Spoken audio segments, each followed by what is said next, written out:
Welcome back. On Monday, the Royal Bahamas Police Force Commissioner Jcn News shared crime statistics for the first half of the year 2025. And among the statistics shared was the number of police-involved shootings and disciplinary matters.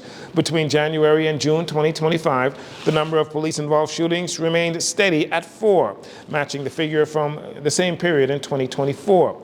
However, there were notable differences in the outcomes, according to the commissioner. Shooting to ensure that training sessions on justifiable force and harm are reaching our frontline officers.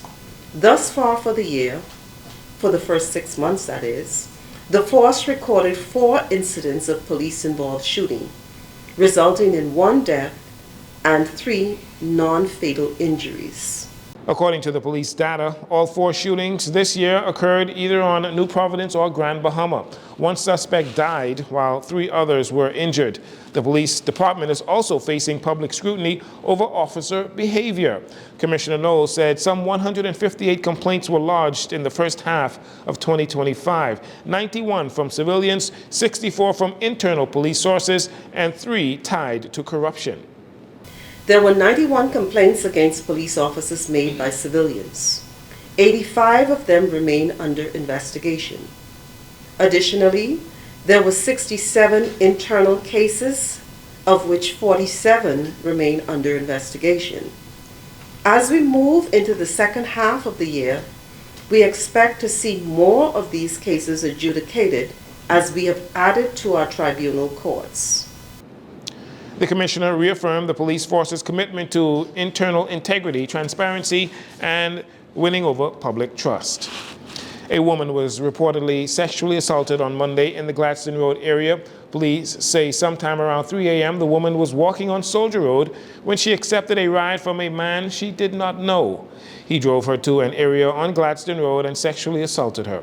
According to police statistics released on Monday, there were 87 reported cases of sexual offenses, including 25 incidents of rape and 5 incidents of attempted rape, and a staggering 57 incidents of reported unlawful sexual offenses.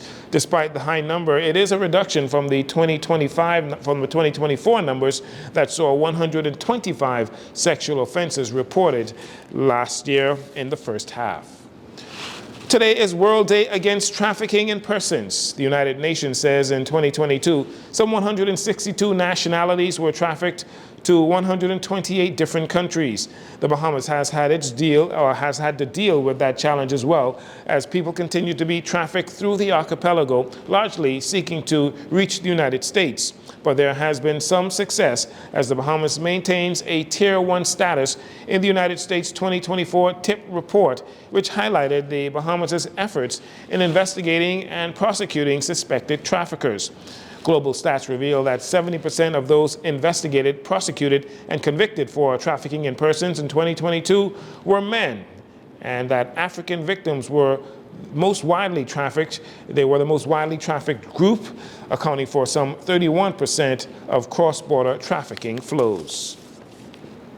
And finally, the Minister of Environment and Natural Resources, Vaughn Miller, spearheaded a bold new direction for the Bahamas' fly fishing industry while attending the ICAST 2025, the world's largest sports fishing trade show. Minister Miller met with key partners, including the American Sports Fishing Association and conservation leaders, to advance a conservation and business development agenda. He emphasized the importance of aligning conservation with commerce. Miller said his mission is to facilitate a paradigm shift to not just preserving the environment, but building a sustainable industry and channeling greater international investment into Bahamian conservation. That'll do it for your JCN Evening News. Once again, I'm Dorino Saunders. Thank you so much for joining us. This segment of the news has been brought to you by Sun Oil Limited.